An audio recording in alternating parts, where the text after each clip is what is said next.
Bismillahirrahmanirrahim. Assalamualaikum warahmatullahi wabarakatuh. Waalaikumsalam warahmatullahi wabarakatuh. Innal hamdalillah nahmaduhu wa nasta'inuhu wa nastaghfiruh wa na'udzubillahi min syururi anfusina wa min sayyiati a'malina may yahdihillahu fala mudhillalah wa may yudhlil fala hadiyalah. Asyhadu an la ilaha illallah wahdahu la syarikalah wa asyhadu anna Muhammadan abduhu wa rasuluh. Allahumma shalli wa sallim wa barik ala sayyidina Muhammadin wa ala alihi wa sahbihi ajmain. Amma ba'd. Alhamdulillah, pada hari ini kita masih dipertemukan ya dengan nikmat sehat dan terutama dengan nikmat Islam. Alhamdulillah. Berapa orang nih yang datang? 1, 2, 3, 4, 5, 6, 7, 11. 1, 2, 3, 4, 5, 6, 7, 8, 9, 10, 11. Yang nggak datang siapa? Satu orang sakit. Siapa? Oh, Bintang. Esdra Mauladi. Nah, jadi kan gampang absen yang nggak ada aja udah. Sisanya berarti masuk ya.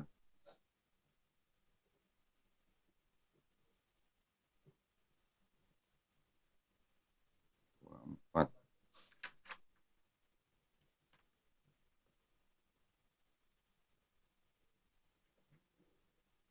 Sebelas orang.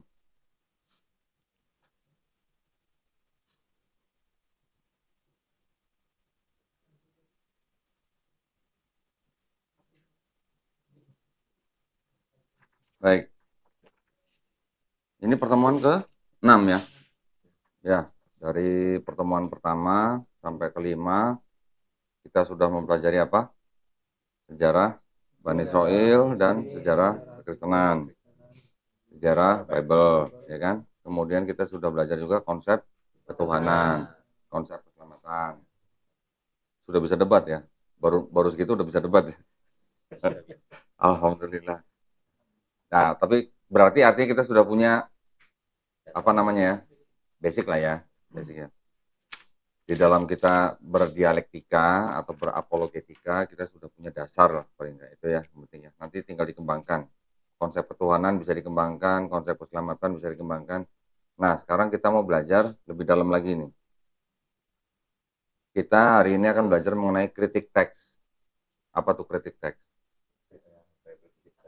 Teks yang dikritik gitu ya. Jadi artinya ada ayat-ayat atau teks di dalam Bible yang bermasalah.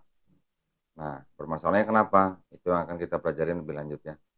Kalau kita sudah menguasai kritik teks, itu kalau misalnya kita ngomongin teologi nih, contoh kayak kamu mana siapa namanya? Hah? Derry, misalnya berdialog sama temannya yang Kristen misalnya ya. Masalah teologi, mereka masih bisa muter-muter kan? Muter ke sono, muter ke sini, bolak-balik. Tapi kalau udah kritik teks, mereka nggak akan bisa kemana-mana. Jawabannya cuma dua, nggak tahu atau ngaku gitu aja. Ya, nah ini kritik teks adalah senjata yang lebih paten sebenarnya, lebih ampuh untuk membuktikan bahwa secara apa ya, secara teks Bible itu bermasalah. Oke. Jangan lupa nanti kita juga harus bandingkan dengan Quran. Ada nggak teks atau ayat di dalam Quran yang bermasalah juga secara apa namanya keotentikannya? Kita juga harus belajar. Sering dengar nggak ada katanya ayat-ayat Quran yang dimakan kambing? Nggak pernah? Loh gimana? Masa nggak pernah? Ada hadisnya. Ya artinya lembaran-lembaran suhuf yang sudah ditulis pada zaman Nabi Muhammad SAW masih hidup. Ada kan? Nah terus yang di rumah Aisyah diceritakan lembaran-lembaran itu dimakan kambing. Pernah dengar? Gimana jawabnya? Siapa yang lupa? Oh kamu yang lupa. Soalnya malah yang dibakar. Beda lagi, itu beda lagi. Ini ada lembaran-lembaran Al-Quran yang di dalam hadis diceritakan dimakan kambing. Gimana jawabnya? Kalau yang lembaran-lembaran Quran yang dimakan, misalnya ada lembaran-lembaran Quran yang ditulis lalu dimakan kambing gitu kan. Cuman sebelum Al-Quran itu ditulis kan para sahabat udah ngapal dulu kan. Nabi Muhammad udah hafal. Ya. Jadi dari sekian banyak hafalan, sekian banyak orang yang sudah menghafal Quran, tentu bisa untuk mengoreksi mana yang hilang dari Quran. Itu mudah kan? Jadi kalau Quran tradisinya diturunkan secara oral atau secara lisan. Kalau Bible diturunkan tradisinya secara apa? tulisan, ya, atau written gitu. Beda kan? Kalau diturunkan secara lisan, mau suhuf-suhufnya atau lembarannya atau gulungannya mau dimakan kambing atau dibawa maling gitu, nggak masalah, karena sudah ada yang menghafal. Kalau Bible bermasalah kalau kalau ini apa fisiknya hilang atau fisiknya dimakan kambing atau dimakan onta, udah selesai, nggak ada bisa dibentuk lagi. Jadi kalau gini, kalau semua nih, semua hard copy tahu ya, hard copy ya, Iya. soft copy tahu ya. Iya. Kalau semua hard copy dan soft copy Bible dan Quran dimusnahkan, yang ada di seluruh dunia ini dimusnahkan, yang mana yang bisa dibentuk lagi? Al-Quran. Kenapa? Karena ada Hafiz Quran. Jadi soft copy, kalau zaman sekarang kita tahu hard copy misalnya kertas. Zaman sekarang kita tahu ada hard copy kertas, soft copy misalnya ada digital gitu ya. Semua hard copy, soft copy semua dimusnahkan. Mau Bible, mau Quran, semua dimusnahkan. Yang bisa dibentuk lagi Quran. Kenapa? Karena ada soft copy itu yang banyak jutaan di seluruh dunia yang sudah menghafal Quran. Mereka tinggal mengucapkan lagi, melafazkan lagi, dicatat sama orang, jadi lagi Quran. Nah kalau Bible, Hilang. siapa yang hafal Bible? Nggak ada. Nah, gitu. Ya, bedanya di situ. Oke. Patokannya, jangan terpengaruh atau jangan gimana kalau ada ayat-ayat Quran yang dimakan kambing gitu. Nggak masalah. Mau dimakan kambing, mau terbakar, mau dibawa orang, mau dibawa maling. Nggak masalah, karena masih ada hafiz Qurannya. Kecuali hafiz Quran dihabisin semua, nah baru itu masalah. Tapi kalau selama ada hafiz Quran, pasti bisa terbentuk lagi. Anak-anak kecil sekarang udah habis Quran ya. Gimana coba? Gimana mau ngabisin habis Quran? Gitu ya. Jadi dasarnya di situ dulu, kalian harus tahu dulu gitu ya. Oke. Sekarang kita akan masuk ke dalam ayat-ayat yang bermasalah di dalam Bible. Latar belakangnya saya kasih lihat dulu ya. Supaya kalian punya bayangan nih. Tolong ditunjukin. Nah, ini sepertinya udah pernah saya tampilkan ya. Kan ada versi Bible yang ini kan, kalian udah tahu kan ya. Versi Bible mulai dari Tanakh dari abad keempat sampai 1 sebelum Masehi, kemudian diterjemahkan menjadi Septuaginta, kemudian ini Septuaginta dalam bahasa Yunani, Tanakh dalam bahasa Ibrani. Dari Septuaginta diterjemahkan menjadi bahasa Latin, Vulgata, kira-kira di akhir abad keempat. Dari Vulgata ini menjadi Bible dalam bahasa Inggris, contohnya Wycliffe di abad ke-14 Masehi, Tyndale yang tidak selesai di abad 16, kemudian menjadi The Great Bible abad 16. Kemudian di abad 16 juga ada Bible yang ditulis dalam bahasa Yunani yaitu Textus Receptus. Keduanya menimbulkan menjadi Bishop's Bible masih di abad ke-16. Dari Textus Receptus juga menimbulkan Geneva Bible abad 16 juga. Dari Bishop's dan Geneva ini menjadi King James Version. Ini secara singkat, tapi kalau mau detailnya nanti ada lagi. Saya udah pernah kalau nggak salah ya. Nah, yang warna orange ini adalah teks-teks yang berasal dari Western atau Barat. Ini yang dari Vulgata. Nanti ada lagi teks-teks yang Bizantin, gereja-gereja timur. Nah, Textus Receptus ini warna biru kan. Ini teks-teks yang berasal dari Bizantin. Nanti ada lagi teks-teks yang berwarna orange nih. Ini yang berasal dari Alexandrian, Nestle Aland, Novum Testamentum Grace. Ini yang paling tua nih. Nanti dari sini kita bisa melihat perpecahannya di mana. Nah, tadi yang dari Western masih ada lagi, dari Vulgata juga menimbulkan Bible Duo Rhymes yang di akhir abad ke-16. Duo Rhymes ini yang menjadi istilahnya apa ya, cikal bakal Bible-nya Katolik lah. Ya. Nah, kira-kira di abad ke-17 ini itu juga timbul aliran critical text. Jadi critical text itu bukan dari umat lain selain Kristen, justru malah dari Kristen sendiri gitu. Ya. Critical text ini yang merevisi Bible yang sudah ada pada waktu itu, terutama King James Version, yang dianggap sebagai apa ya? Sebagai Bible yang tingkat kerusakannya paling tinggi gitu. Kerusakan itu artinya apa? Sastranya paling bagus, King James karena dia kan menggunakan sastra bahasa Inggris zaman dulu gitu ya, kuno ya. Tetapi tingkat kerusakannya itu artinya dalam arti keotentikannya gitu. Keotentikan ayatnya. Kalau kita hadis kan ada Sahih, Hasan, Doif, Maudhu gitu ya. Bahkan ada mungkar gitu lah. Kalau di Bible di kekristenan ini kan semuanya campur. Masih ada sisa firman Tuhannya, tetapi banyak juga hadis yang tidak jelas siapa penulisnya, tidak jelas matanya, artinya matanya bermasalah, perawinya bermasalah atau tidak diketahui. Jadi akhirnya jatuh-jatuhnya apa? Hadis apa itu kalau di dalam Islam? Tingkatannya. Hah? Waduh ya. Nah, gitu. Oke, nah dari critical text dan Bible King James itu menimbulkan English Revised Version. Ini di akhir abad ke-19. Kalau yang King James Version sendiri nanti tetap ada yang mempertahankan tetap menjadi New King James Version. Oke. Nah, kalau yang warna orange ini kalian nanti bisa pelajarin atau bisa lihat di sini dari Revised Version turun menjadi American Standard Version, Revised Standard Version yang 1952. Nanti ada New American Standard Bible, ada The Living Bible yang menurunkan New Living Translation, yang Revised Standard Version tadi menjadi New Revised Standard Version lagi, English Standard Version, NRSV Updated Edition.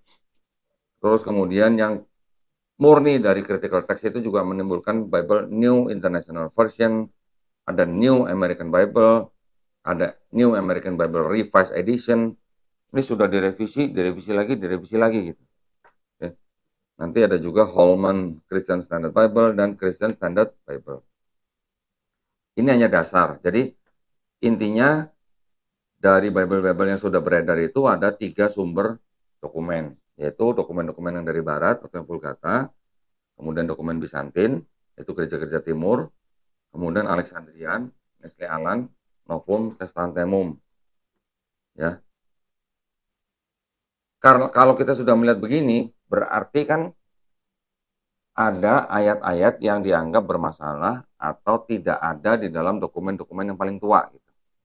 Itulah latar belakang daripada timbulnya aliran critical text. Gitu ya. Nanti dari beberapa versi Bible ini saya ada di sini nih. Nanti kita bisa langsung lihat fisiknya nih. Saya langsung aja ini.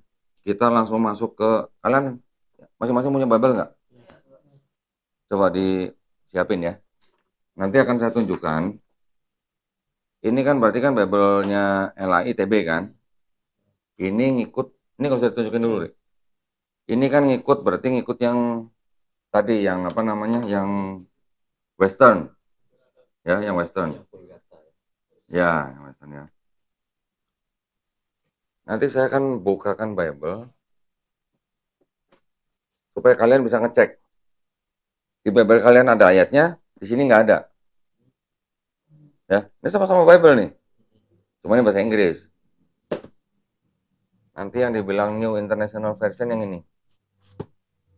Kalau yang ini namanya Revised Standard Version. Ya. Kalau ini namanya New International Version. Saya juga punya ini Revised Standard Version yang ini 1952 nih. Ya. 1952 nih.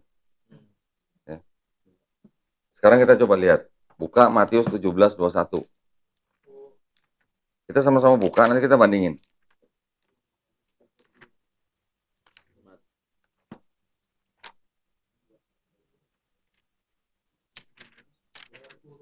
ya. Dalam kurung kan? Yang udah nemu langsung bacain. Mic-nya kasih. Mic. Matius 17:21. Hmm. Jenis ini tidak dapat diusir kecuali dengan berdoa dan berpuasa. Oke. Coba lihat di sini. Ya. Ini Bible Revised Standard Version. Ini saya udah buka nih, Matius 17:21. Tolong cari, ada nggak ayat 21?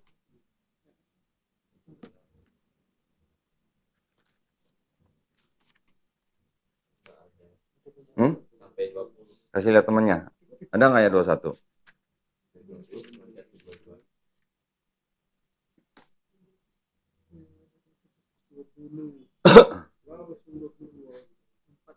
Ada nggak ayat 21? Tidak ada, Tidak langsung 22. Nih, ini yang ini New International Version ya. Coba cari ayat Matius 17:21, ada nggak? Punya siapa? Ada juga. Nggak ada juga. Coba yang lain, kasih lihat yang lain. Cari Matius 17:21 ada nggak? Tidak ada nih, langsung. Nggak ada juga. Tidak ada. Nah, ya. Ini yang contoh tadi saya kasih tahu. Kalau yang Bible kalian pegang ini kan termasuk Bible yang berasal dari dokumen Barat, ya, yang Western. Yang tadi kalian cek, yang RSV dan NIV, itu termasuk Bible yang berasal dari aliran kritik teks. Matius 17:21 yang tadi saya minta cari, di Bible kalian kan ada. Di Bible itu nggak ada kan? Kenapa? Karena ayat yang 21 itu dianggap ayat yang tidak ada di dokumen sebelumnya, atau ayat yang paling tua gitu. Dokumen-dokumen yang paling tua gitu. Dan itu dianggap sebagai ayat yang tidak otentik. Ya. Kalau tidak otentik apa? Ayat tambahan gitu lah. Oke.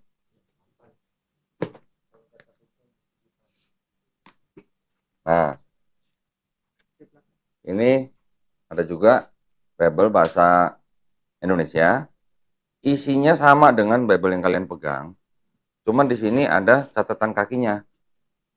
Catatan kaki ya, bukan catatan tangan ya. Nggak tahu apa nulisnya pakai kaki atau gimana. Oke, di sini ada catatannya. Kenapa ayat yang tadi saya minta baca itu di situ ada, di sana nggak ada gitu. Di sini ada tapi dengan catatan gitu, ada catatannya gitu. Kalau yang kalian pegang kan nggak ada catatannya kan?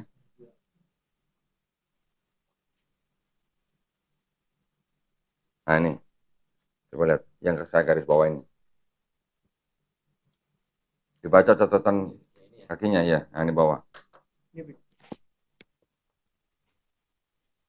Catatan kaki ayat 21.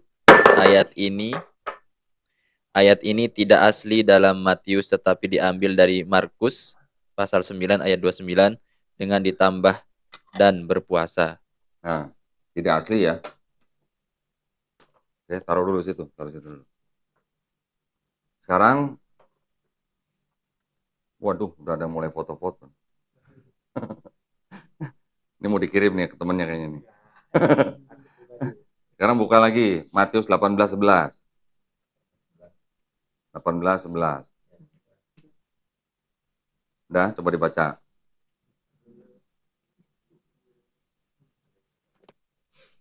Matius 18:11.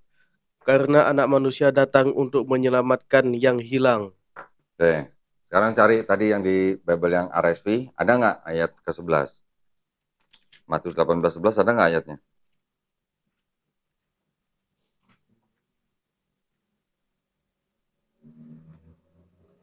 Kalau di situ ada, coba cari Matius 18:11 di halaman sebelahnya. Nah, si siapa tuh Rido ya? Rido cari yang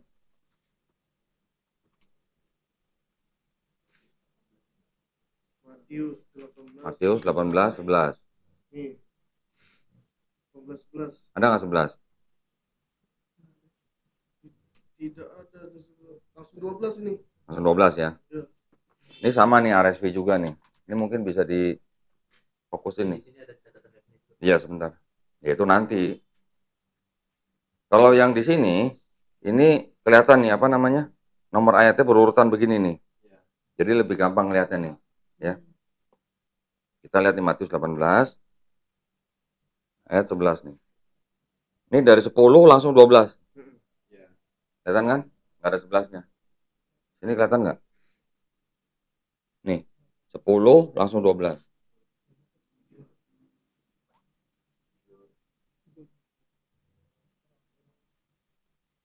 Fokusnya udah. Kelihatan nggak? Ya, dari 10 langsung 12. 11-nya nggak ada. Nah, sekarang kita coba baca catatan kakinya apa di situ. Matius 18 ayat 11 catatan kaki. Ayat ini tidak terdapat dalam kebanyakan naskah Matius. kiranya tidak asli dan diambil dari Lukas pasal 19 ayat 10. Kiranya Kiranya tidak tidak asli. tidak asli. Kiranya tidak asli. Ya. Ya. Tidak asli apa tadi? Tidak asli dan diambil dari palsu, tidak asli. Palsu. Oke, selanjutnya Matius 23:14. Buka di LAI dulu. Buka yang di sini dulu. 14, 23, 14.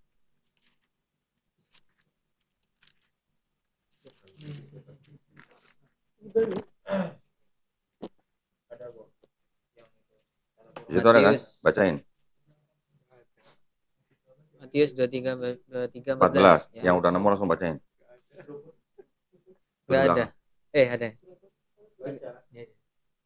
Celakalah kamu hai ahli-ahli Taurat dan orang-orang Farisi, hai kamu orang-orang munafik, sebab kamu menelan rumah janda-janda sedang kamu mengelabui mata orang dengan doa yang panjang-panjang. Nah. Sebab itu kamu pasti akan menerima hukuman yang lebih berat. Ngapain jauh-jauh dari Matius? Iya. Kamu cari di sini Matius 23:14. Yang di RSV buka, ada nggak? Nggak ada. Yang di NIV ada nggak? Tadi siapa yang bukan NIV? Sini, saya cariin. Ya, cepat. Kamu nanti jangan, kalau udah pegang jangan dipindah-pindah dulu supaya cepat ngurutinnya. Kan tinggal ngikutin ini. Berapa tadi? 23, 14. Coba di sini cari 14 ada nggak? Kamu pegang yang NIV, kamu pegang yang siapa yang pegang ini? Ya udah, kamu pegang itu. Sekarang kamu cari di NIV ada nggak?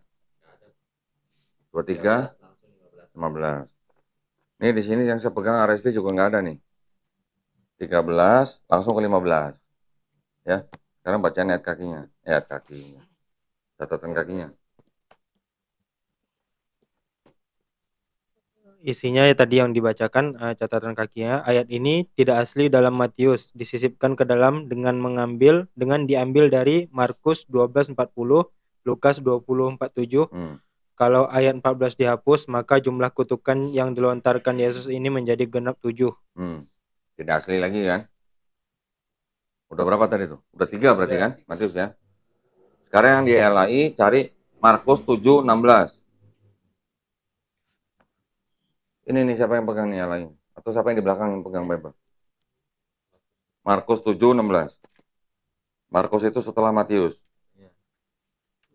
Markus 7. Markus 7:16.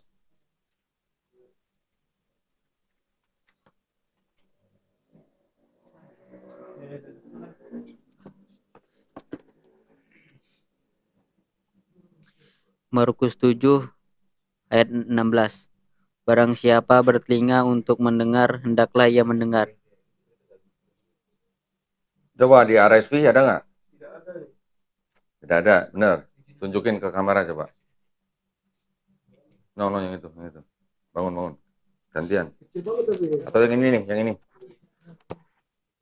Kamu pegang ini aja. Ini kan Markus 7, cari ayat 16. Tunjukin kamera. Jangan terlalu dekat, mundur dikit. Stop. Nah. Tunjuk. 15, langsung 17 kan? Nah. Oke, di NIV ada nggak? Ada juga. Langsung bacain. Catatan kaki dari ayat 16. Kebanyakan naskah tidak memuat ayat ini sehingga ternyata tidak asli dalam Markus. Tidak asli lagi ya. Oke, pindah. Markus 9:44.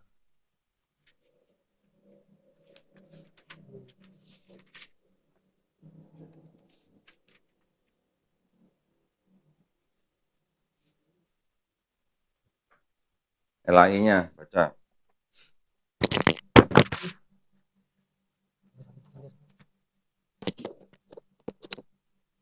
Siapa yang udah nemu?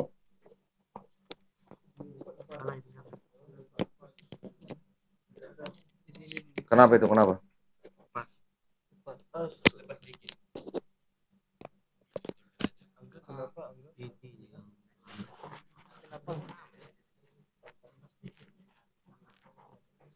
Ayo cepetan. Kalau yang udah nemu langsung bacain aja, jangan nunggu yang lain. Markus 9 ayat 44. 46.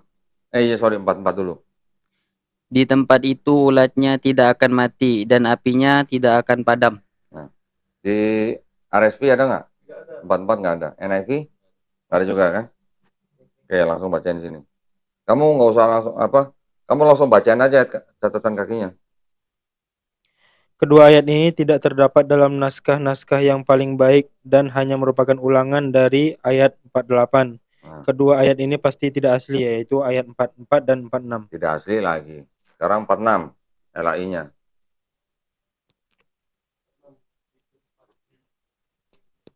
Langsung pindahin itu. Lu nggak dikaretin. Langsung baca 46. Di tempat itu ulatnya tidak akan mati. Hmm. Dan apinya tidak akan padam. Oke, di RSV ada? NIV? Langsung baca catatan kakinya. Sama? Catatan kaki tadi catatan kaki yang untuk 44 itu sekalian merangkum Untuk untuk 46. 46. Oke. Azan itu ya? Ya udah, kita break dulu ya. Kita sholat asar dulu, nanti kita kembali setelah asar kita langsung balik ya. Udah, bismillah. Baik, kita lanjutkan ya. Tadi kita sudah sholat asar. Tadi terakhir di Markus 9:46 ya. Sekarang Markus 11:26. Coba buka yang TB dulu. Markus 11:26.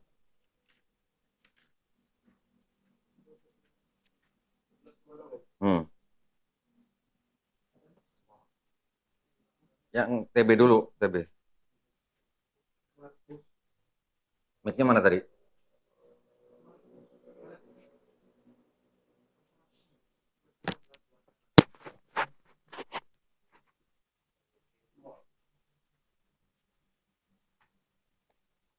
Ya cepat.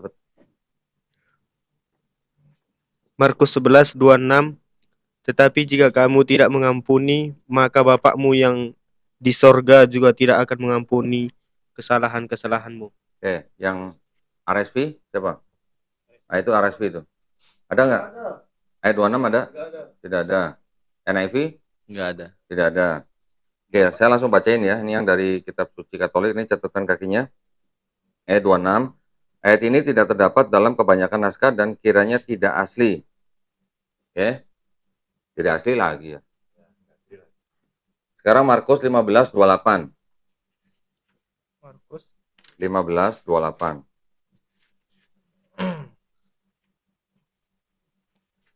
Demikian genaplah nas Alkitab yang berbunyi, ia akan terhitung di antara orang-orang durhaka. RSV?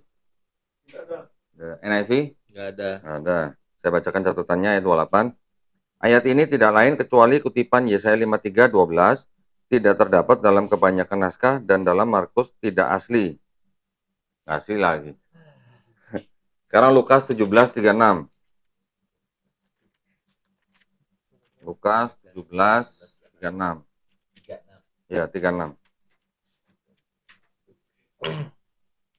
Kalau ada dua orang di ladang, yang seorang akan dibawa dan yang lain akan ditinggalkan. RSV? Kenapa nggak ada? Oh, nggak ada. NIV? Nggak ada. Nggak ada juga ya.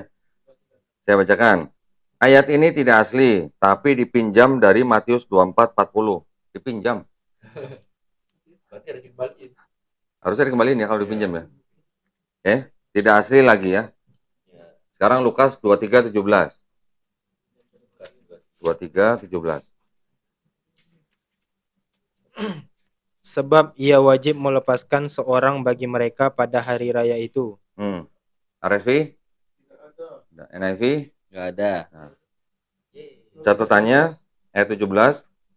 Kebanyakan naskah tidak memuat ayat ini, kiranya tidak asli. Tidak asli lagi ya. Sekarang Yohanes 5 ayat 4.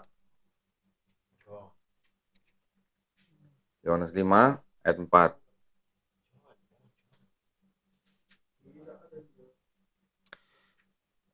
Yohanes 5 ayat 4.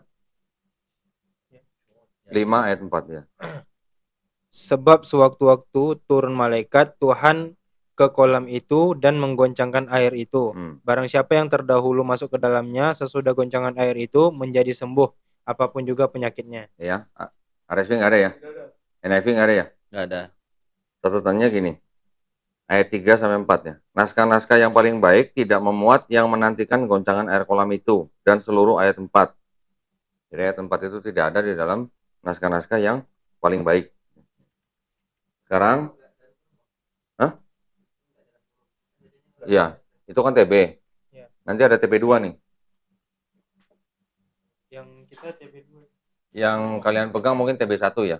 Yang saya ini TB2 nih. Mana? Itu TB2? Iya. Coba lihat. Oh, udah ada yang versi kecil begini. Oh, ada yang kecil ya, udah ada yang kecil ya. Coba dalam kurung nggak? Yohanes 4. Yohanes 5 ayat 4. Enggak. Hmm? Yohanes 5:4 enggak dikurung. Saya punya dalam kurung yang ini. Bentar. Kok gimana? 5 ayat 4. Sama-sama TB. Ini TB2 juga nih. Loh. Kenapa ini? Coba lihat. Lukas. Aduh, Salah. orang Yohanes kok Salah. Lukas. Wah, Salah. kurang minum. Gospel keempat. Yohanes 5:4. Ayo. Yohanes 5:4. 5 Dalam kurung lah. Ya kan? Sini enggak. Mana yang kamu lihat?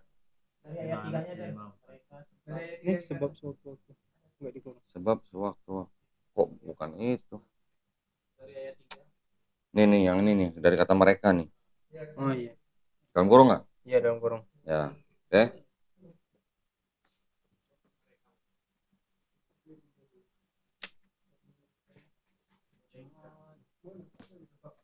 Ini kan catatannya juga gini. Jadi ini ayat 3 sampai 4, naskah-naskah yang paling baik tidak memuat yang menantikan goncangan air kolam itu dan seluruh ayat 4. Berarti sebagian dari ayat ke 3 dan seluruh ayat 4. Oke.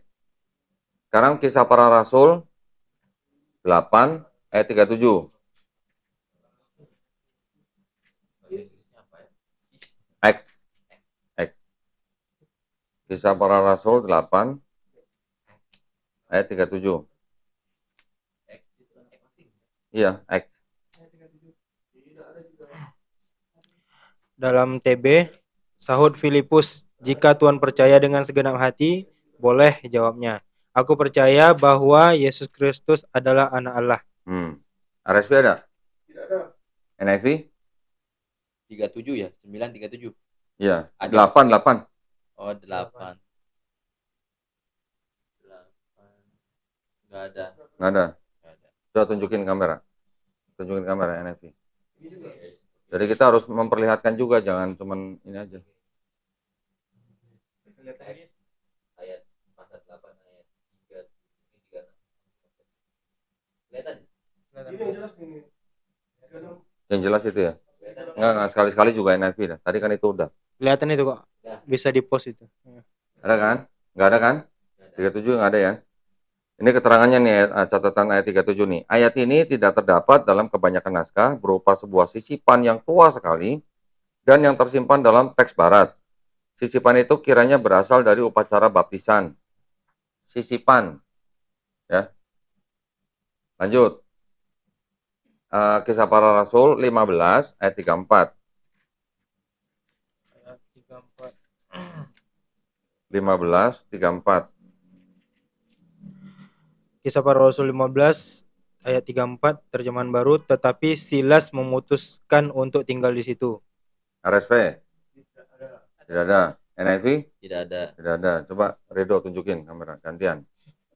Itu dari RSV. Ada nggak ayat 34? Kedekatan, mundur dikit.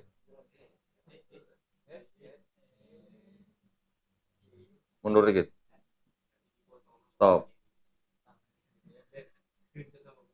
Fokusnya mana? Nggak autofokus ya, Rick? Hah? Nah, itu. Cari ayat.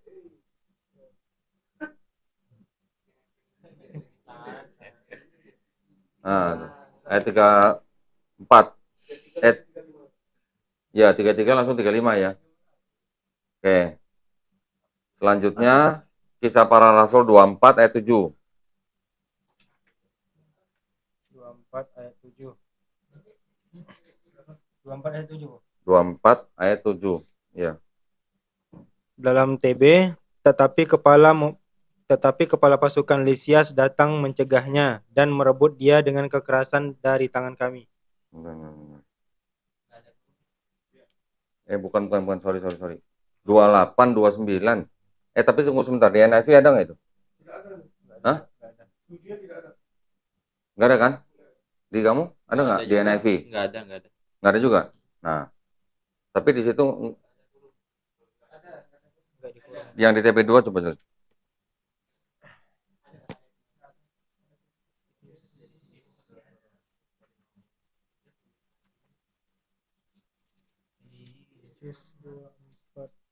Di NIV nggak ada ya? 247 nggak ada ya? Oke, Rifki, ada nggak? Oke, Rifki, ada nggak? Nggak ada di sini. RSP nggak ada? Tunjukin. Ini soalnya di... Hah? Iya.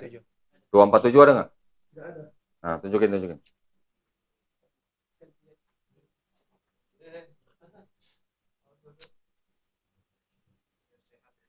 Ada tidak, bodoh. 6 langsung 8. Ya, berarti ayat 7 nggak ada ya? Oke. Sekarang Kisah Para Rasul 28 ayat 29. 28, 29. Kisah Para Rasul 28 ayat 29 terjemahan baru. Dan setelah Paulus berkata demikian, pergilah orang-orang Yahudi itu dengan banyak perbedaan paham antara mereka. RSP ada? NIV? Nggak ada. Nggak ada ya. Ini saya bacakan nih catatannya. Ayat ini hanya terdapat dalam teks Barat yang diambil alih oleh resensi Antioquia. Oke. Sekarang Roma 16:24. 16 ayat 24.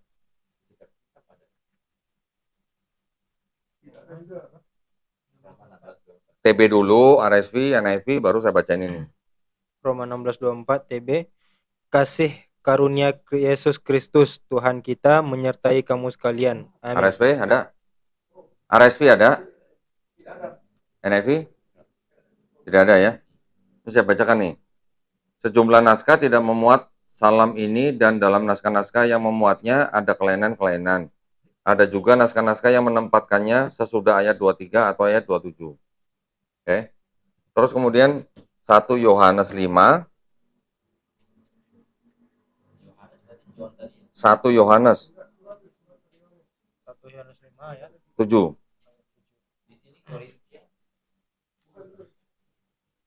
Di belakang. 1 Yohanes 5 ayat 7. Sebab ada 3 yang memberi kesaksian di dalam sorga, Bapa, Firman, dan Roh Kudus, dan ketiganya dalam satu. Nah, RSV ada? 1 Yohanes 5 ayat 7. NIV ada? Ada. 1 Yohanes 5 ayat 7. Udah digarisbawahi. Terus ada nggak di situ RSV? Iya. Ada. Coba baca. Sama nggak isinya dengan yang di TB? Atau yang di KJV? Gimana nih bacanya? And the Spirit yang itu? Hah? 57 kan? 5 ayat 7, iya. And the Spirit is the witness, because the Spirit is the truth.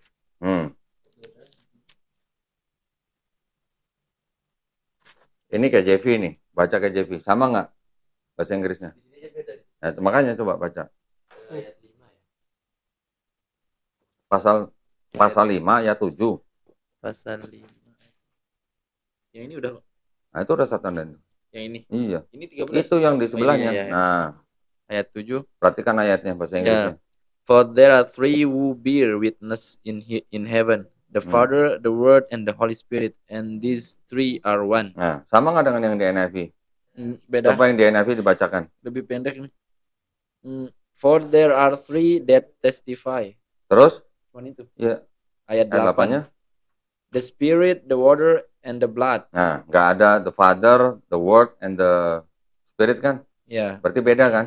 beda. Berarti sebenarnya yang ayat 7 itu sebenarnya tidak ada di dalam NIV dan RSV.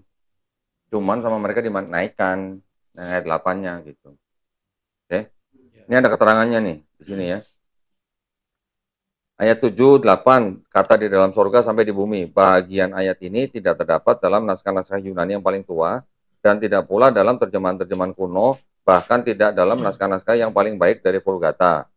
Bagian ini kiranya aslinya sebuah catatan di pinggir halaman, salah satu naskah terjemahan Latin yang kemudian disisipkan ke dalam naskah-naskah oleh penyalin dan akhirnya bahkan disisipkan ke dalam beberapa naskah Yunani. Karenanya bagian ini pasti tidak asli. Saya ulang ya. Karenanya bagian ini pasti tidak asli. Nggak asli lagi. Kata mereka. Kata ini loh, bukan kata saya loh. Jadi ada berapa ayat tadi yang kita sudah cek? 1, 2, 3, 4, 5, 6, 7, 8, 9, 10, 11, 12, 13, 14, 15, 16, 17. 17 ayat di dalam perjanjian baru aja udah terbukti tidak asli menurut Bible sendiri loh ya. Bukan menurut kita loh ya. Belum lagi nanti Matius 28, 19. Belum lagi Markus 16 ayat 9 sampai 20. Itu belum tuh. Sekarang saya bacakan nih di sini ada keterangan. Atau saya perlihatkan ini nih supaya bentar ya. Ini yang di luar daripada yang tadi kita sudah cek. Ri tolong tunjukin nih. Nah, coba kalian buka TB Yohanes 1 ayat 6 sampai 8. Bacain dulu. Yohanes, itu lihat di atas. Yohanes 1 ayat 6 sampai 8.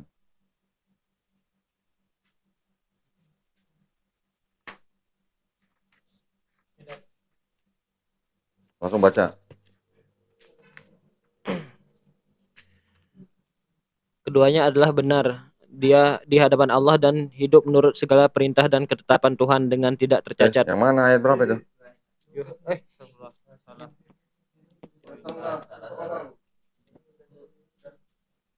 Datanglah seorang yang diutus Allah namanya Yohanes. Ia datang sebagai saksi untuk bersaksi tentang terang itu supaya melalui dia semua orang menjadi percaya. Ya. Ia bukan terang itu, tapi ia harus bersaksi tentang terang itu. Ini ada catatan kaki di kitab suci Katolik ini. Baca tuh. Ayat-ayat ini berupa sebuah apa? Sisipan mengenai tugas Yohanes Pembaptis. Pasal 1:15 bandingkan Matius 3:1 dan lain-lain tuh. Sisipan ya. Terus nah ini Markus 16 ayat 8 sampai 20 nih. Oke, sekarang gini, buka Markus 16 ayat 8.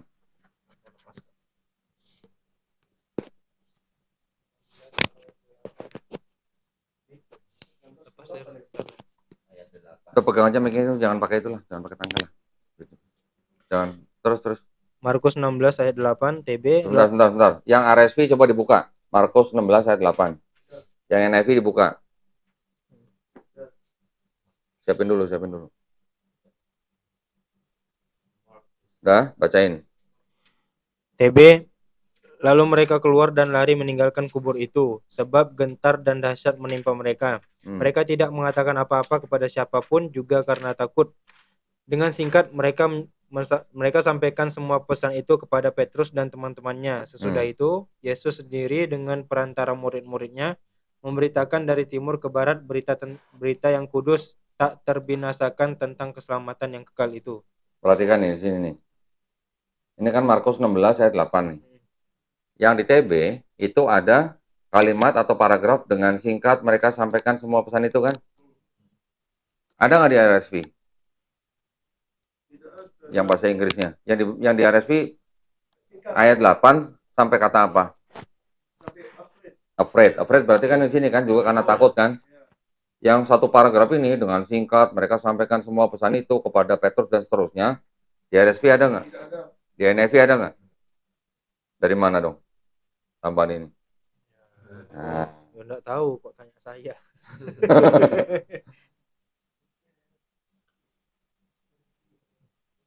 nih ya, ini ada keterangan nih.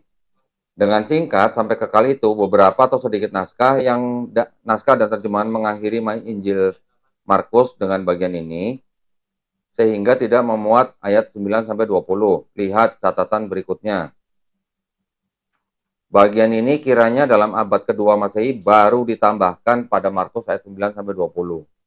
Bagian penutup Markus ini pasti termasuk ke dalam kitab suci dan diinspirasikan. Ini belum berarti bahwa ayat-ayat ini juga dituliskan oleh Markus. Tuh. Berarti bukan Markus yang nulis kan? Dan sangat diragukan apakah sungguh-sungguh termasuk ke dalam Injil, sebagaimana digubah oleh Markus. Memang ada kesulitan besar timbul dalam keadaan naskah-naskah yang memuat Markus. Beberapa naskah, antara lain naskah yang paling penting, Vatikanus dan Sinaiticus, tidak memuat bagian penutup ini. Ada juga beberapa naskah yang memuat bagian penutup lebih pendek, seperti dalam terjemahan ini disajikan. Lihat catatan di atas. Ada 4 naskah yang menyajikan berturut-turut bagian dan seterusnya. Ini kita nggak usah bacain. Ya, tapi yang jelas ini adalah ditambahkan di abad kedua. Oke, tutup dulu. Ini Markus 16 ya. Belum lagi nanti Matius 28 19. Matius 28 19 itu juga ayat-ayat yang ditambahkan. Sebentar.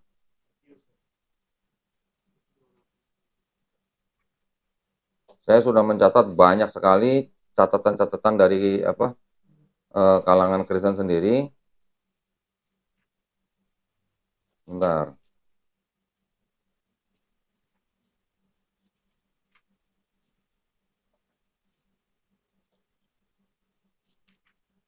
Coba ditampilkan. Saya kasih contoh beberapa lah ya. Catholic Encyclopedia, volume 2, halaman 263. The baptismal formula was changed from the name of Jesus Christ to the words Father, Son, and Holy Spirit by the Catholic Church in the 2nd century. Jadi formula pembaptisan telah dirubah dari nama Yesus Kristus ke dalam kata-kata Bapa, Putra, dan Roh Kudus oleh Gereja Katolik di abad kedua. Oke. Ini yang ngomong siapa? Catholic Encyclopedia. Kemudian ada lagi Encyclopedia of Religion and Ethics. Ini semua rata-rata mengatakan bahwa ini semua adalah dirubah ya. Saya nggak usah bacain semua lah ya.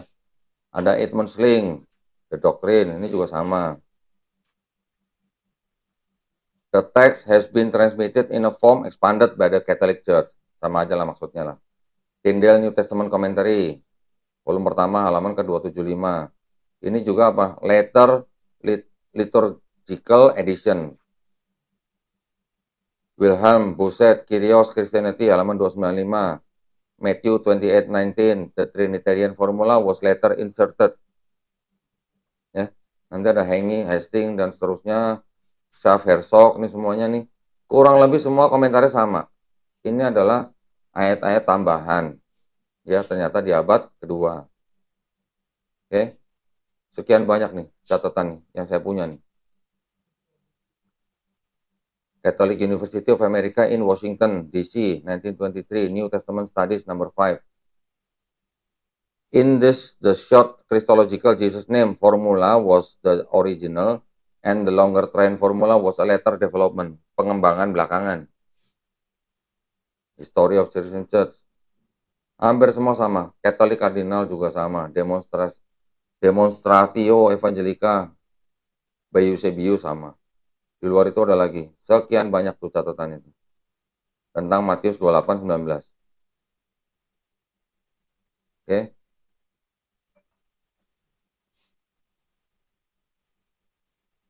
Ya, cukup ya. Oke, tutup dulu. Jadi, dari ayat-ayat yang tadi kita cek, ternyata kan Di King James Version ada. Mana tadi King James? Nah, di King James Version ada, di TB ada, di RSV nggak ada, di NIV nggak ada. Ini baru 4 versi yang kita cek. Belum lagi nanti banyak versi-versi yang lain. Oke? Membuktikan apa kalau begini berarti?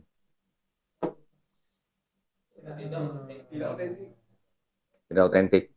Berarti di dalam sebuah kitab yang dianggap kitab suci, kalau ada ayat-ayat yang tidak otentik, bisa nggak disebut sebagai kitab suci? Tidak. Gitu ya. Apanya yang suci kan? Sampai sini ada pertanyaan? Ya. Terkait dengan critical Bible ini, Hmm. apakah sama dengan apa namanya, hermeneutika? Hermeneutika itu penafsiran. Beda. Hermeneutika itu memahami memahami sebuah ayat dengan penafsiran. Kalau ini critical text kan bukan nafsir, kita kan tidak menafsirkan. Kita cuma membandingkan Bible versi itu nggak ada, Bible versi ini ada, Bible versi ini ada, tapi ada catatannya. Catatannya apa? Itu tidak asli, tidak asli, tidak asli. Bukan hermeneutika. Coba aja cek, buka di Google hermeneutika itu apa? Iya, penafsiran. Iya. Tapi kan untuk Bible. Iya, untuk ayat Bible. Artinya menafsirkan ayat-ayat yang ada di dalam Bible. Gitu. Nanti ada lagi eksegesis, menafsirkan keluar daripada ayat itu. Inegesis, ke dalam ayat itu. Itu penafsiran. Tapi kalau ini kritik teks bukan penafsiran. Kita membandingkan, kok di sini ada, di sini nggak ada. Ada apa gitu. Ya. Kalau Al-Fatihah di Mushaf Hafs sama di Mushaf Waras, ayat-ayatnya semua ada nggak? Semua ada. Yang beda apanya? Antara Mushaf Hafs sama Mushaf Waras. Cara bacanya, variasi bacaan. Ada yang tahu perbedaan di Mushaf Hafs sama di Mushaf Waras? Perbedaannya apa di surah Al-Fatihah? Malik Yaumiddin. Kalau di Mushaf Hafs baca Malik Yaumiddinnya panjang, Malik Yaumiddin. Kalau di Mushaf Waras baca Malik Yaumiddinnya pendek, Malik Yaumiddin. Beda cuma itu. Memang ada, kalau diterjemahkan memang ada perbedaan sedikit lah. Yang di sini raja, yang di sini penguasa, sini raja. Beda cuma itu, tapi kan tidak merubah makna satu surat. Variasi bacaan. Tulisan hijaiyahnya sama nggak? Sama. Yang beda apanya? Tanda bacanya aja. Ya. Tapi kalau ini di TB ada, di KJV ada, di RSV nggak ada, di NIV nggak ada. Kalau ada ayat yang tidak ada atau tidak sama, ini yang disebut dengan versi. Ya. Kalau penerjemahan beda. Kalau penerjemahan itu kan hanya pilihan kata-kata dari si penerjemah. Tapi kalau ada, di sini ada ayatnya di sini tidak ada ayatnya. Ini bukan beda terjemahan tapi beda versi. Ya. Belum lagi ini baru ayat. Belum lagi nanti kalau kitab surah lah misalnya ya, surah misalnya. Seluruh Quran di seluruh dunia jumlah surahnya sama atau beda-beda? Sama. Semua sama 114 surah kan? Jumlah ayatnya sama nggak? Sama. Penomoran ayatnya sama nggak? Beda. Ada beda di Sistem penomoran ayatnya yang berbeda, tapi jumlah ayatnya sama. Ya. Tapi kalau di Bible Katolik 73 surah. TB 66 surah. Ini ada Ortodoks.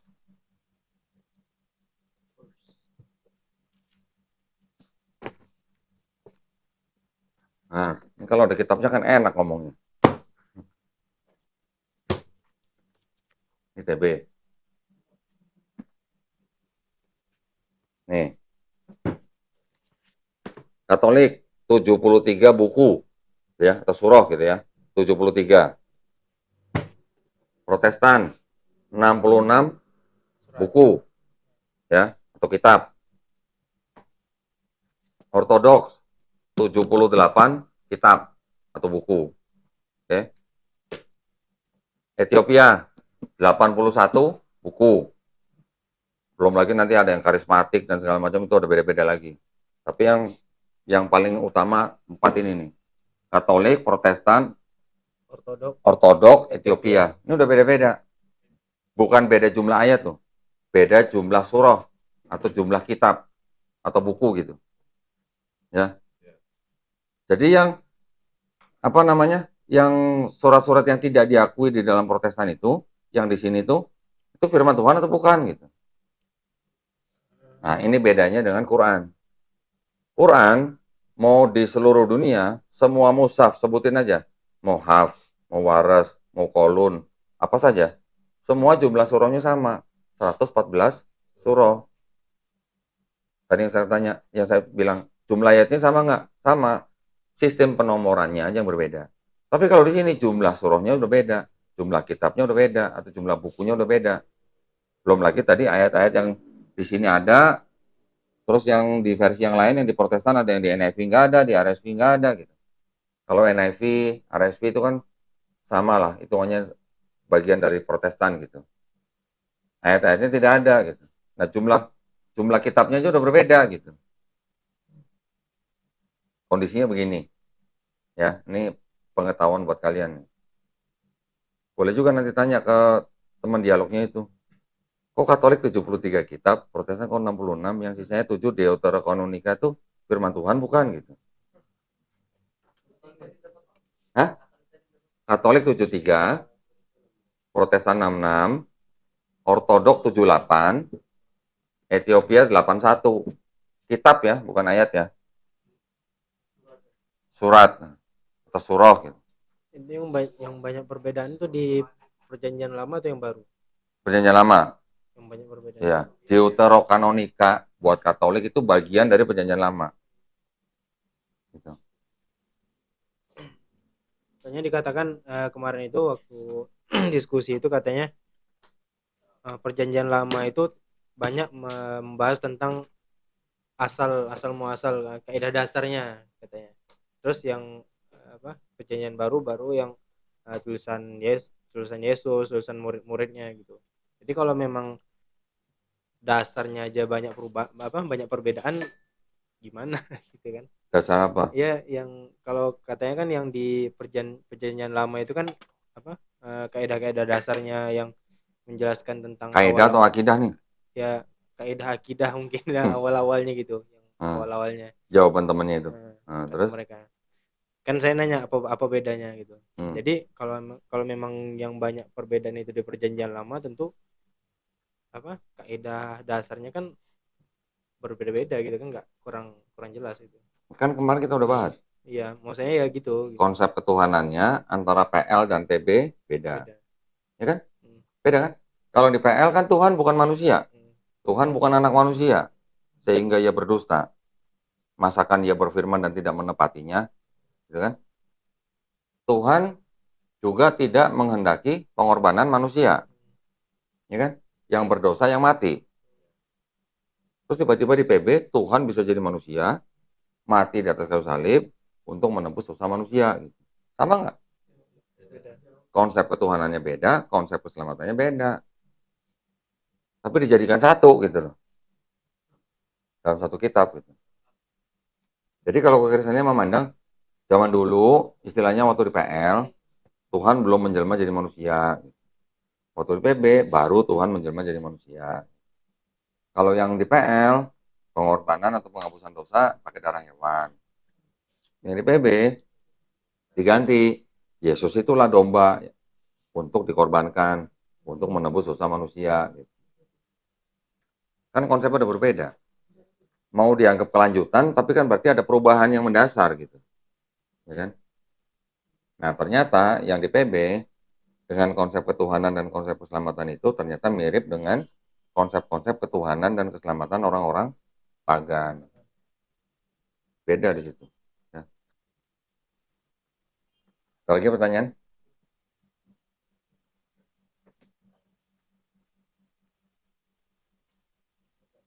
Ya, silakan.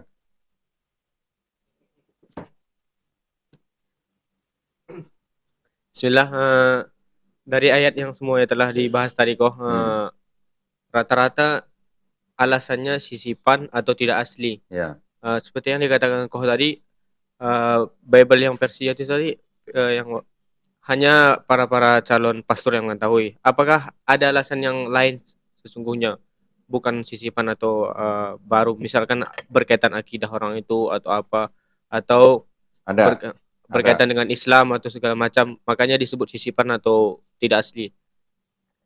ada. Contoh yang tadi 1 Yohanes 5 ayat 7. Itu ada kemungkinan besar, itu kan keterangannya kan awalnya kan ayat ini sebelumnya adalah catatan di pinggir halaman, ya kan? Tetapi kemudian disisipkan oleh penyalin. Jadi catatan itu kan catatan si penyalin atau juga catatan daripada Bapak Gereja. Catatan ini kan bisa sebagai sebuah penafsiran. Jadi ada sebuah akidah yang dimasukkan ke dalam kitab mereka. Yang tadinya teksnya tidak ada, akidah atau doktrin itu dari gereja dimasukkan ke dalam kitab mereka.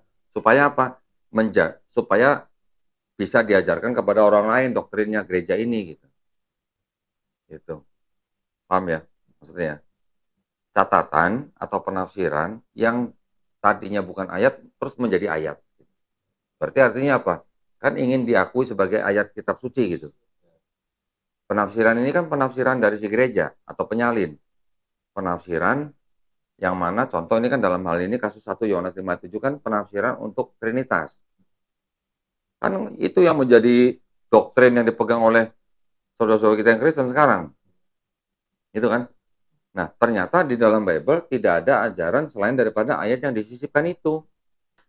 Berarti apa namanya kalau begitu? Artinya ada doktrin yang disisipkan gitu. Terus kemudian Matius 28:19. Matius 28:19 apa? Perintah kan? Dianggap sebagai perkataan Yesus. Karena itu pergilah, jadikanlah semua bangsa muridku. Baptislah mereka dalam nama Bapa dan Putra dan Roh Kudus. Padahal itu adalah sisipan gereja Katolik di Romawi pada abad kedua.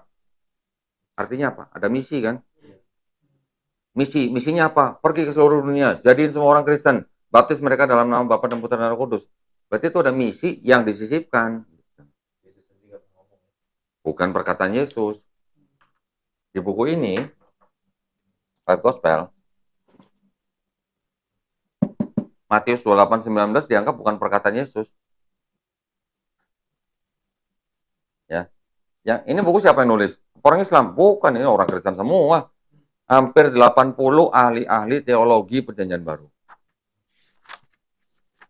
Ini daftar orang yang nulis nih. Roster of the Fellows of the Jesus Seminar.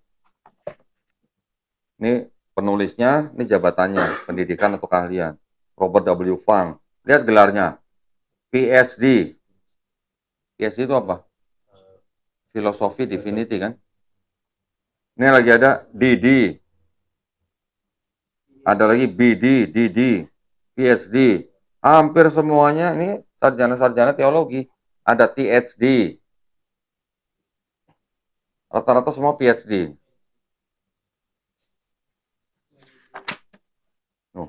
Kira-kira ada hampir 80 penulis yang semuanya ahli-ahli teologi. Mereka bukan cuman asal ngomong, asal asumsi, enggak. Mereka juga memeriksa manuskripnya, mereka memeriksa gaya penulisannya, mereka memeriksa sejarahnya, mereka memeriksa vocabulary-nya, perbendaharaan katanya, sehingga mereka bisa memastikan ini kemungkinan besar bukan omongan orang-orang pada zaman itu. Dari mana mereka tahu? Melihat dari sisi sejarah, konteks, dan segala macam. Budaya, tradisi, dan segala macam. Akhirnya mereka bisa memutuskan bahwa di dalam 4 gospel yang dianggap sebagai perkataan Yesus cuma 18%.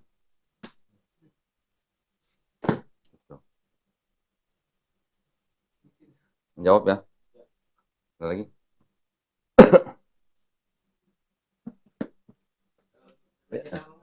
Hah? Apa?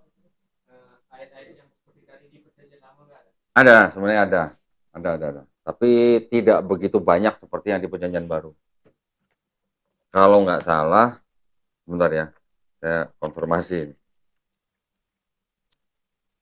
Kalau yang di Perjanjian Lama, dia ininya permasalahannya tidak sama seperti dengan Perjanjian Baru.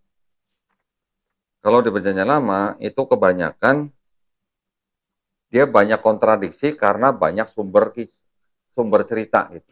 Sumber ceritanya banyak, jadi banyak kontradiksi. Kalau yang di Perjanjian Baru banyak ayat-ayat yang disisipkan gitu. Konteksnya beda. Bentar ya. Ada sebuah contoh nih. Ini di Perjanjian Lama nih ya. Ini yang saya ingat aja, tapi yang lain mungkin banyak. Yesaya 29 ayat 12. Catatannya begini. Kedua ayat ini untuk ayat 11 dan 12 ya. Kedua ayat ini mungkin sebuah tambahan untuk menjelaskan ayat 9 sampai 10. Tambahan. Ya, tapi saya belum mempelajari banyak di Perjanjian Lama. Dan setahu saya memang yang di Perjanjian Lama itu tidak banyak yang disebut ayat tambahan atau sisipan atau tidak asli gitu. Yang banyak di Perjanjian Baru. Oke, ada lagi?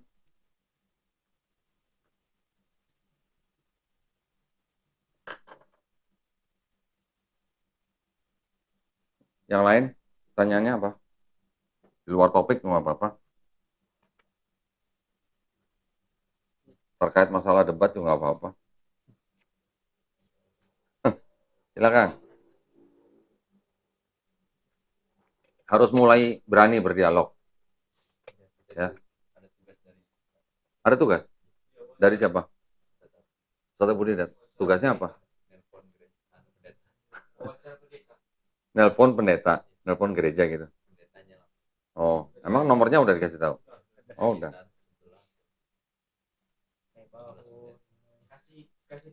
Tahu.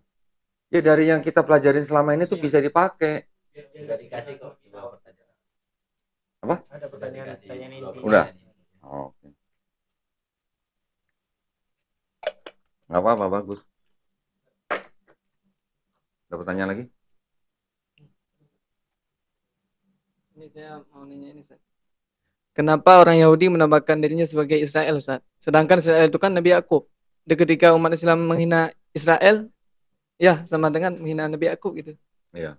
Jadi ini kamu nanya ini berkaitan dengan apa? Berkaitan dengan sekarang konflik di Palestina atau bagaimana? Sekarang kan Enggak. banyak orang Muslim yang hina-hina Israel gitu. Menghina Israel. Padahal kan asal kata Israel itu kan Nabi Yakub gitu. Iya, betul. Seolah-olah gimana Ya, gitu. tidak semua lah Muslim menghina Israel. Kita harus pilah-pilah gitu ya. Dia menghina Israel itu dalam konteks apa? Apakah menghina kelakuan bangsa Israel yang Zionis atau menghina kelakuan bangsa Israel yang mengikuti Taurat? Ini kita harus bedakan nih, ya, jangan disamakan semua nih. Karena Zionis itu apa ya?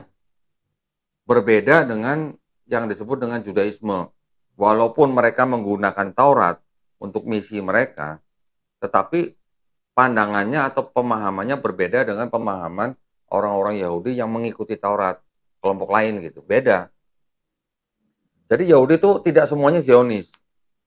Nah, ya, Zionis itu adalah langkah politik, bukan langkah agama.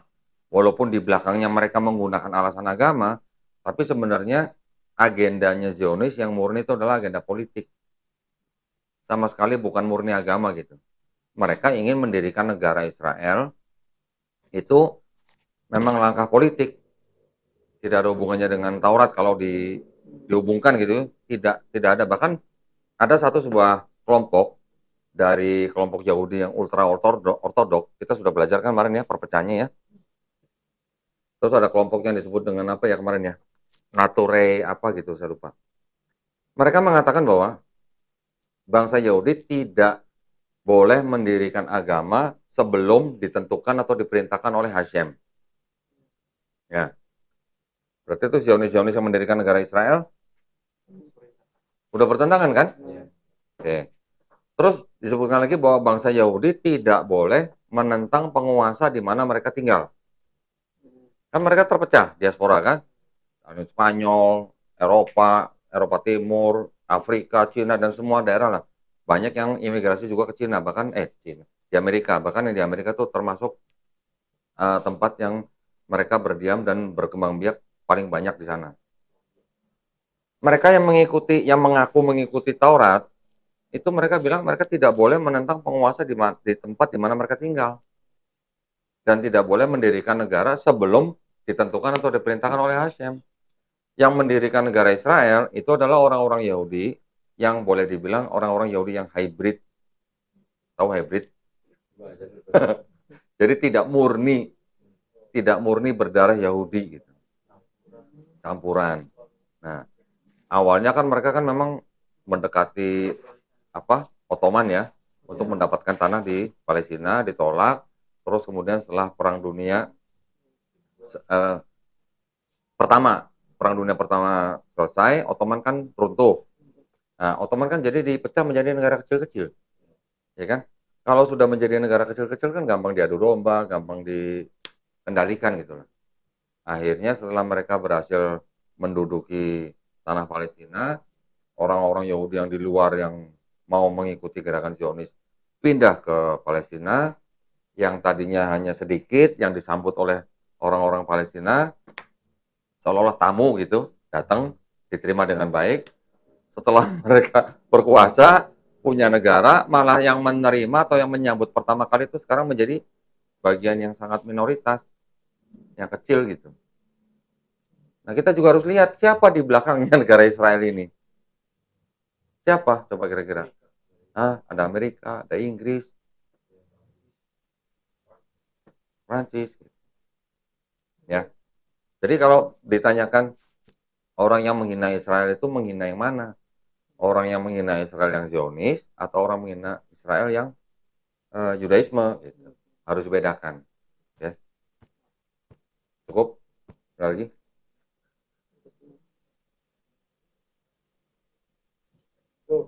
Ya. Bismillah.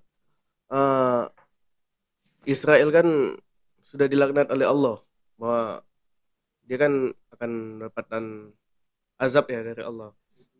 Yahudi, ya. Lantas orang Yahudi yang mualaf masuk Islam, apakah laknat itu tetap berlaku? Ya enggak dong. Karena kan udah masuk Islam seperti itu. Karena kan dia kan asal muasalnya dari Yahudi. Iya. Seperti itu. Itu kenapa orang-orang Quraisy yang tadinya kafir masuk Islam, apakah juga dilaknat? Enggak kan? Ya sudah dia masuk Islam ya sudah, semua dosa dihapuskan.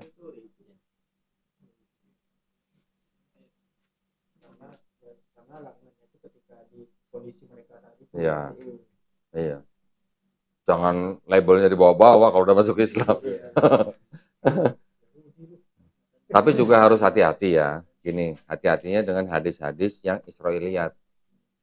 Karena memang banyak hadis-hadis Israiliyat yang dibawa oleh orang-orang Yahudi yang masuk Islam. Itu banyak. Itu yang sering dipakai oleh kalangan orientalisme untuk menyerang Islam. Nih ada bukunya nih. Boleh beli nih. Kalau sudah khatam dengan buku ini, kalau kita menerima serangan-serangan tentang hadis, mudah sekali jawabnya. Oke. Yang paling banyak meriwayatkan hadis-hadis Israiliyat itu namanya Ka'ab al-Akhbar. Banyak hadis-hadis yang berasal dari, yang dibawa sama dia itu yang hadis-hadis Israiliyat. Ada. Ini banyak dipakai sama orang-orang orientalisme. Kayak siapa? Cepot, tahu Cepot? Cepot tahu Cepot? Yang dibilang CP itu? CP? Enggak, di kalangan debat Islam Kristen kan ada yang namanya CP singkatannya itu. Itu sering mengambil hadis-hadis yang Israiliyat banyak. Ada lagi pertanyaan?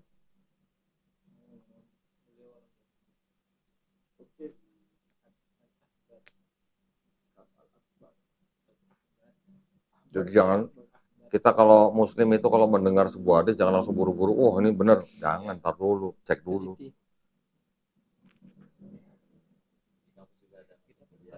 Ada kan?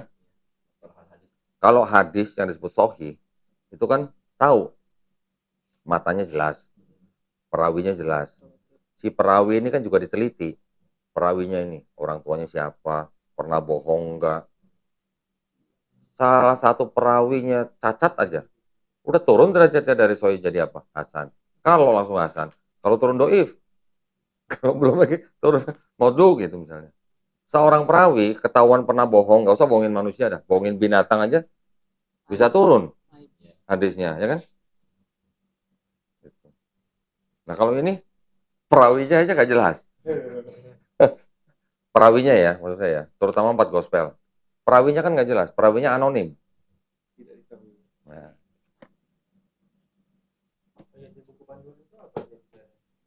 Salah satunya nih yang jelas nih, itu yang paling belakang tuh ini. Oh kamu belinya nggak dapat buku ini ya? Ada. Ini yang saya kuningin bawah nih.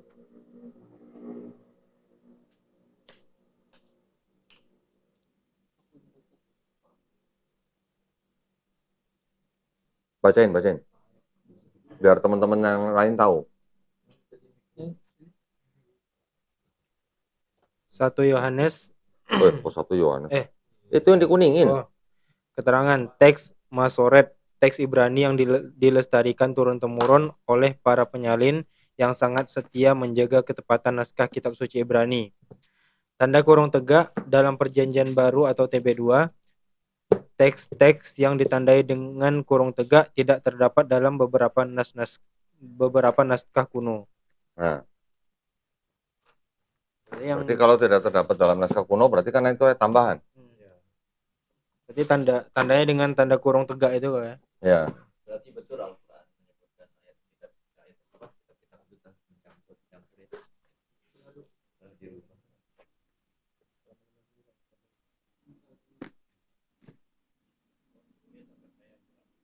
Bibelnya mana tadi? Jangan dibawa pulang dong. Susah nih nyarinya nih.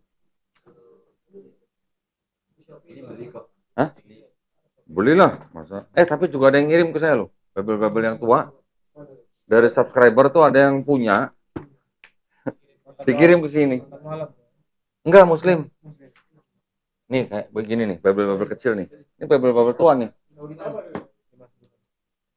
Ini tahun berapa nih?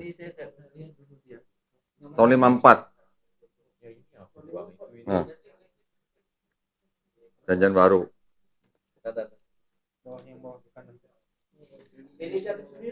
Iya. Jadi ada subscriber, alhamdulillah, terima kasih banyak ada yang mengirimkan ini ke saya. Dulu ada yang kecil itu di kampus tapi saya. Iya. Dulu waktu saya zaman saya kecil, SMP gitu, ke gereja bawanya kecil-kecil begini, selipin di belakang gini. Kalau Alpas udah enggak boleh. Iya. Kitab suci ditaruh di pasar. Kitab suci tapi ditaruh di pasar. Ya dulu kan nggak mikir gitu. Tapi nggak ada pemegang Quran, pemegang Quran. Nggak ada. Kalau kita ada adab mau megang Quran kita wudhu dulu ya. Kalau ini emang enggak.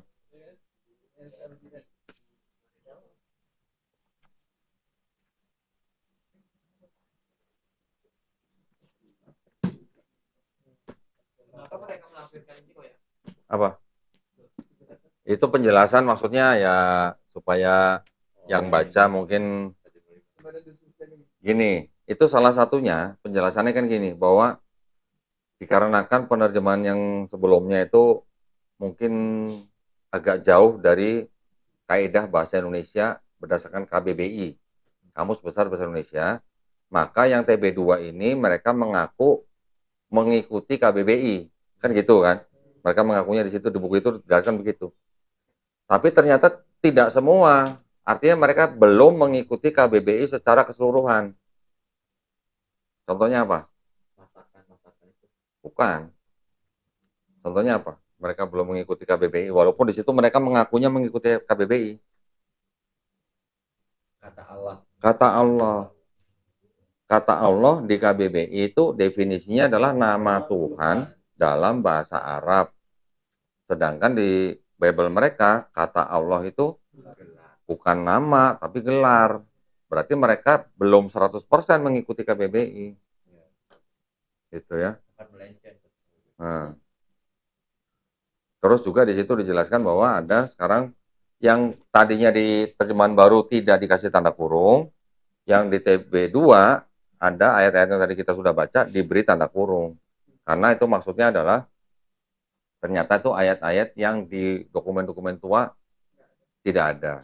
Oh ya, tadi kita belum baca itu Yohanes 7 ayat 53 ayat berapa ya? 53 sampai Yohanes 8 ayat 11. Coba lihat di TB, dikasih tanda kurung nggak? Ya, 753 sampai Yohanes 8 ayat 11. Tanda kurung ada nggak? Nah, tidak ada. Yang di TB2 ada tanda kurung nggak? Coba lihat. Yohanes 7:53. Ya. Di sini nggak ada ayat 53. Ini bawahnya. Nggak ada tanda kurung. Lalu mereka pulang masing-masing ke rumahnya. Ya, itu 53 kan? Di Yohanes Ya. di TB2 ada. Ada tanda kurung. Ada. Jadi yang di TB tidak ada tanda kurung, yang di TB2 ada tanda kurung. Artinya apa? Yang di TB mereka belum mengakui bahwa ayat itu sebenarnya di dokumen yang lama tidak ada. Yang di TB2 sekarang mereka mengakui bahwa ayat ini di dokumen lama dulu tidak ada. Berarti ini ayat apa? Sisipan atau tambahan. Tahu nggak cerita mengenai Yohanes 7:53 sampai 8:11 cerita apa? Cerita mengenai perempuan yang berzina. Perempuan yang berzina. Yang oleh orang-orang Yahudi dihadapkan kepada Yesus untuk rajam. Terus Yesus bilang apa?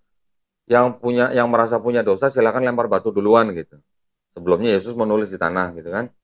Terus Yesus bilang yang merasa tidak punya dosa silakan lempar duluan. Ternyata satu-satu pada pergi gitu. Nah, cerita itu ternyata di dokumen-dokumen yang lama, Bible yang lama tidak ada. Berarti ini adalah ayat-ayat atau kisah yang ditambahkan. Ya.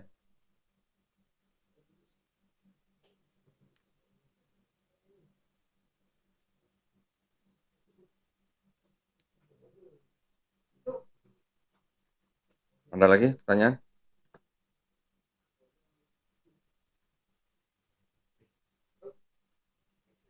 Hah? Ya kan?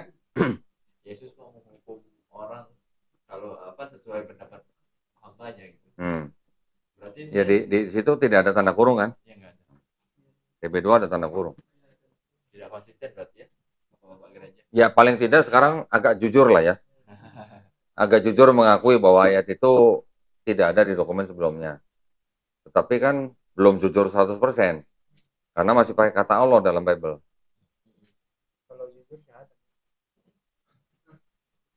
Enggak juga, ada juga golongan Kristen yang jujur. Tidak mau pakai kata Allah dalam Bible. Karena mereka tahu bahwa kata Allah itu adalah nama Tuhannya umat Islam. Ada. Kristen yang begitu ada. Jadi mereka bilang apa? Kembalikan kata Allah itu kepada umat Islam. Jangan pakai dalam Bible. Ada yang ngomong begitu. Yahweh. Ya, terserah mereka. Mereka mau mengakui Tuhannya bernama Yahweh atau Yesus. Jadi ada pendeta yang bilang Yahweh, ada pendeta yang bilang Yesus.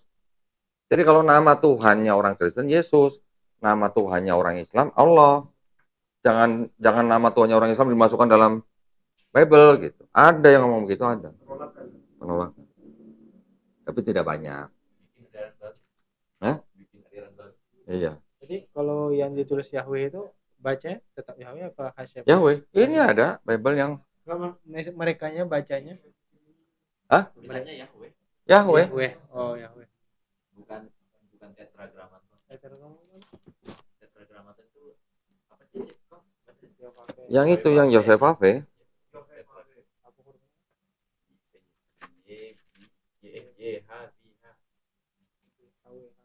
Iya, yang Yosef Ave. Yang 4 huruf suci itu.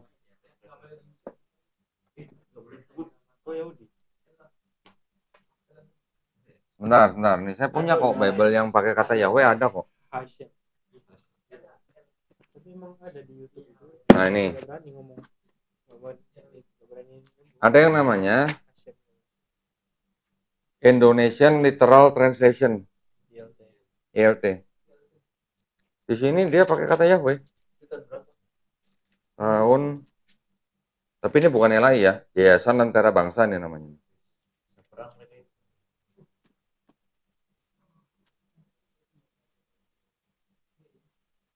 Tahun 2006, 2008.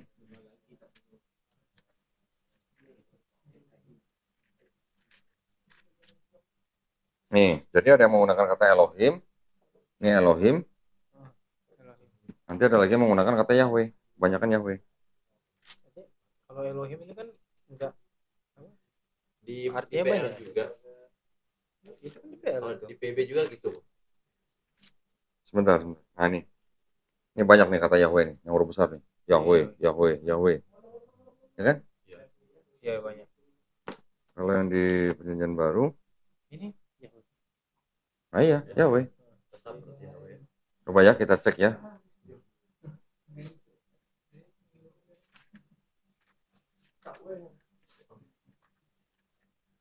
Sebentar. Ya, memang tapi Bible ini tidak begitu populer di kalangan Kristen karena apa? Karena kebanyakan kan yang mereka menggunakan yang LAI. Jadi kata Allah di dalam TB di sininya menjadi apa? Elohim. Pada awalnya ada firman dan firman itu ada bersama Elohim dan firman itu adalah Elohim. Ya. Nanti yang buat Bapak kita lihat nih, cek.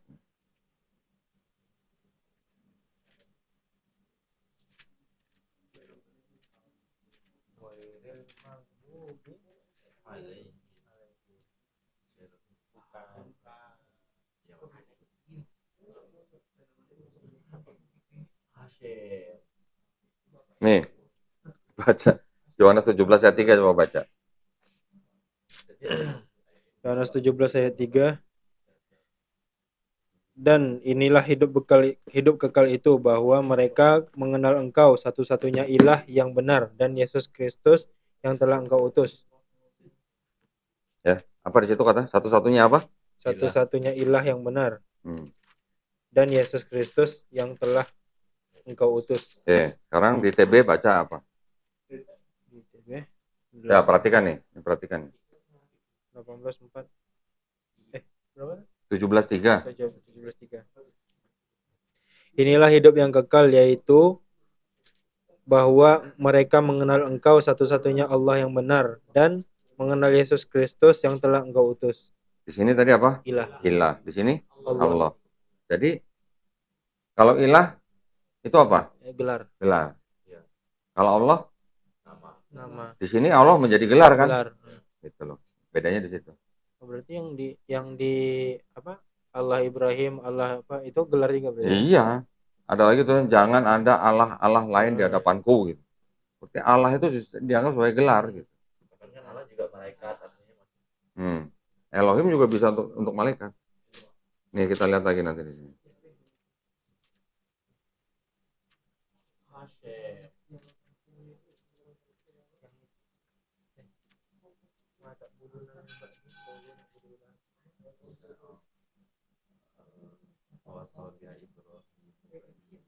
Nih, Kisah Para Rasul 5 ayat 30. Kalau di situ coba cari Kisah Para Rasul 5 30. 5 ayat berapa? 30. Allah nenek moyang kita telah membangkitkan Yesus yang kamu gantungkan pada kayu salib dan kamu bunuh. Nah, kalau yang di sini apa? Elohim, para leluhur kita telah membangkitkan Yesus. Dialah yang telah kamu bunuh dengan menggantungnya pada kayu salib. Di sini Elohim, di sini Allah. Ya. Terus kalau yang di 1 Korintus 8 ayat 6. Berarti mau pakai apa aja yang menyebut dengan Allah gitu ya. Nih. Kalau yang di sini 1 Korintus 8 ayat 6 coba baca. 1 Korintus 8 ayat 6. Namun bagi kita hanya ada Dengeran satu. nih, tolong dengerin. 1 Korintus 8 ayat 6.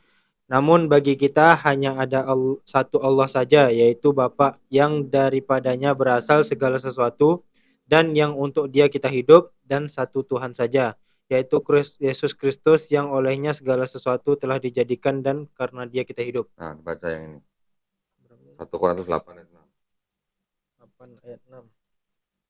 Tetapi bagi kita ada satu Elohim, yaitu Bapa, daripadanya lah segala sesuatu, dan kita ada bagi Dia, dan satu Tuhan, yaitu Yesus Kristus, melaluinya lah segala sesuatu, dan kita ada melalui Dia. Beda kan? Beda sekali. Yang ini Elohim, yang itu Allah.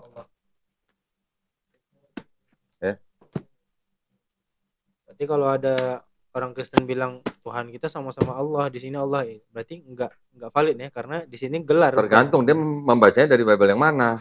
Gitu. Kalau dia baca dari TB, ya sudah jelas beda. Nama Rob kita, Islam, adalah Allah. Nama Tuhan kita adalah Allah. Nama Tuhan mereka, Yesus. Gitu. Mereka menggunakan kata Allah bukan sebagai nama, tapi sebagai sebutan. Sebutan umum. Nah. Asli bukan? Kata Allah asli bahasa Arab. Yakin? Masa sih? Ragu dia. Yakin? Allah? Coba cek. Cek filologinya. Ya, filologinya kan bahasa Arab kan anak dari apa? Bahasa Semitik kan, Semitik. Saudaranya Ibrani. Iya. Tapi ada ahli filologi yang mengatakan bahwa kata Allah itu sebenarnya bukan asli bahasa Arab. Bahasa di luar Arab yang diarabkan. Filologi. Dari filologi ya. Bahasa apa kata mereka? Ya mungkin bahasa Ibrani atau Aramaik yang diarabkan gitu. Tapi gimana pun kan tetap Allah menyebutkan dirinya Allah. Iya. Di dalam Quran. Dan di dalam Taurat. Ya itu. Ya nggak masalah. Nama bisa paralel. Nama paralel. Walaupun nama tidak boleh diterjemahkan, tapi nama itu kan paralel. Sekarang kalau James itu bahasa Yunani-nya apa? Atau bahasa Romawinya? James. Ada yang tahu? Hah? Kalau Matthew? Matius. Kalau Mark? Markus. Kalau Luke? Lukas. John? Kalau James? Apa? Kalau James? Nggak tahu? Yakobus. Coba. Kan jauh. Jauh kan? James sama Yakobus kan? Kalau Peter? Petrus. Nah, masih dekat lah ya. Ini James jadi Yakobus. Andrew? Andreas. Kalau belakangnya as itu Yunani. Kalau us Romawi. Kalau man Jawa. Jawa. Oke, ada lagi pertanyaan?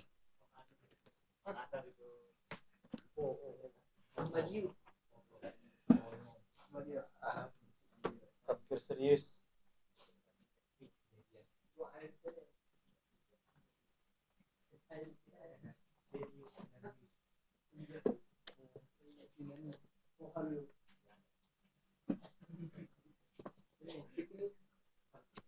Oke, kalau tidak ada, kita sudahi ya kelas kita pada hari ini.